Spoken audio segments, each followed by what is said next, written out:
Hello, welcome back to the channel. So by now a lot of you have probably seen that video circulating online, a Ghanaian man in South Africa being stopped, questioned, and basically told to go back to his country. And when I saw that video, honestly, it made me sad because this is something like much bigger that we as Africans need to sit down and have an honest conversation about.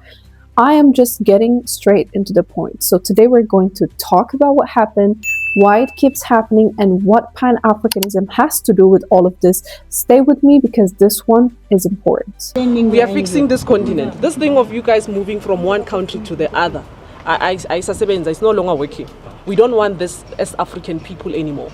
We are tired of seeing African migrants moving all over the world, refusing to fix your own countries. Now we're making it very clear to you guys, Utitina, we don't want you here. We want you to fix your countries. Now you came here with a traveling document, you came with a passport. You know that you are a visitor, but now you decided to come and integrate in our communities. You know very well that what you have done is wrong. How many children do you have here? We can come to Ghana and do what you're doing. Passport. Eh? Now you are carrying a bucket. It's 11 a.m. You were supposed to be fighting the government of Ghana there to ensure that they are getting things right. No, there's no fight in Ghana. You must fight what they did. Where's your papers? Passport. Passport. Where's your passport? Take it out. Let me see your passport. Let me see. Luna. Okay, tell me. Who's the police officer that you are bribing to certify these things for you? So here is what went down. A Ghanaian man living in South Africa was approached by a group of South African activists. They demanded to see his passport and then told him, and I am paraphrasing here, that Africans need to stop moving from country to country and go fix their own nations. The man showed them his documents, a certified copy of his passport, and they accused him of buying it from a corrupt official. Now think about that for a second. This man had his papers, but he still had to stand there and justify his existence on African soil. The video went viral. People are reacting to it differently. Some are shocked, angry, and some are encouraging it. And it sparked a diplomatic response as well. Ghana's foreign affairs minister actually called his South African counterpart directly to address the situation. They have confirmed the man is safe and receiving consular support. Now, the diplomatic calls and the assurances are good, but they don't address the root of the problem. And that's what I want to get into. Now, to be fair, we have to understand the context because nothing happens in a vacuum. South Africa is dealing with some serious challenges right now. Unemployment is extremely high. A lot of young South Africans are struggling to find jobs, afford, housing, and access basic services. There is real pain there, real frustration. And when people are suffering and they feel like the government is failing them as well, they look for someone to blame. And unfortunately, migrants often become that target. There are groups in South Africa like Operation Dudula and Put South Africans First who have built entire movements around the idea that foreigners are stealing jobs and resources from locals. And politicians have fed into that narrative too, especially around election time.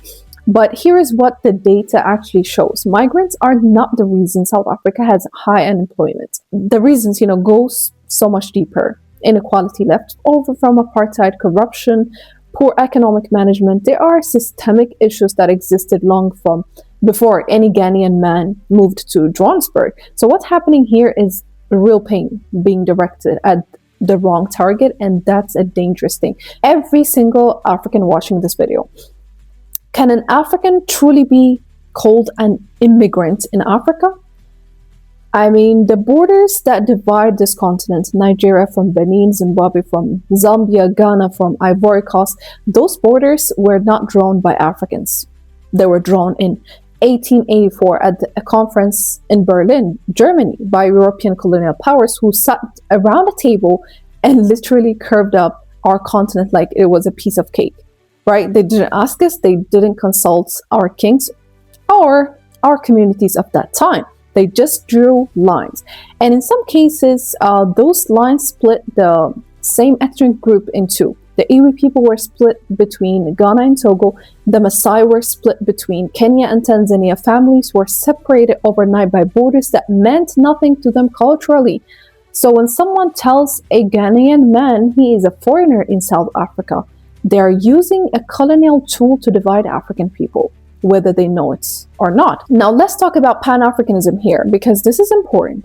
Pan-Africanism is the belief that all African people, regardless of which country they were born in, share a common identity, a common history, and common destiny. It says that the liberation and progress of one African nation is connected to the liberation and progress of all African nations. And one of the greatest champions of this idea was Kwame Nkrumah. I mean, Ghana's own founding father, the man who led Ghana to become the first sub-Saharan African country to gain independence in 1957. He didn't fight for Ghana, not only for their country, he fought for the whole continent. He said, and this is something we should never forget, Africa must unite. A French person can move to Germany tomorrow and work there legally with almost no barriers. A Spanish person can live in the Netherlands. An Italian can set up a business in Sweden, all because of something called the European Union, a bloc built on the idea that Europeans should move freely across European land. Meanwhile, in Africa, a continent with 54 countries and over 1.4 billion people, a Ghanaian man gets stopped in the streets and interrogated for being in South Africa. The African Union actually has a free movement protocol. There is even the African Continental Free Trade Area, AFCFTA, which is supposed to open up the continent economically. The vision is there on paper, but the reality on the ground is completely different. And the painful part is Africa has always shown solidarity when it counted. During the apartheid era, countries like Ghana, Tanzania, Zambia, and others gave shelter to South African freedom fighters. Oliver Tambo lived in exile across Africa. The continent stood with South Africa when it needed the world most, right? So for South Africans to now turn around and say Africans are not welcome, that cuts deep, it really does. Now, I want to be careful here because I don't want to paint all South Africans with the same brush. The Ghanaian High Commission itself said the actions of a small group of individuals don't represent the feelings of all South Africans. And that's important to acknowledge.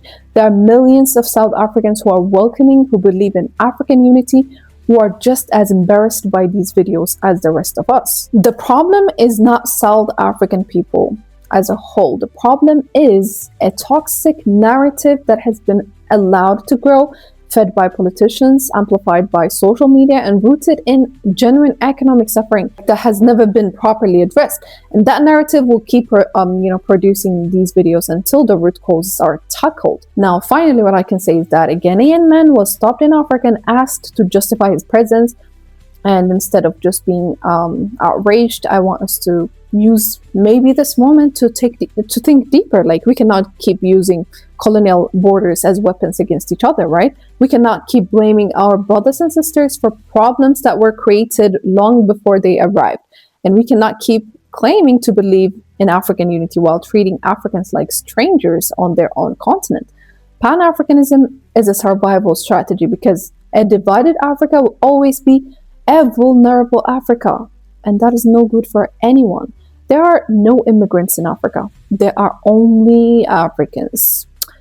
Anyways, that's it for today, but let's get this conversation going. Drop your thoughts in the comments. I want to hear where you stand on this. Don't forget to like, subscribe, and I'll see you on the next one.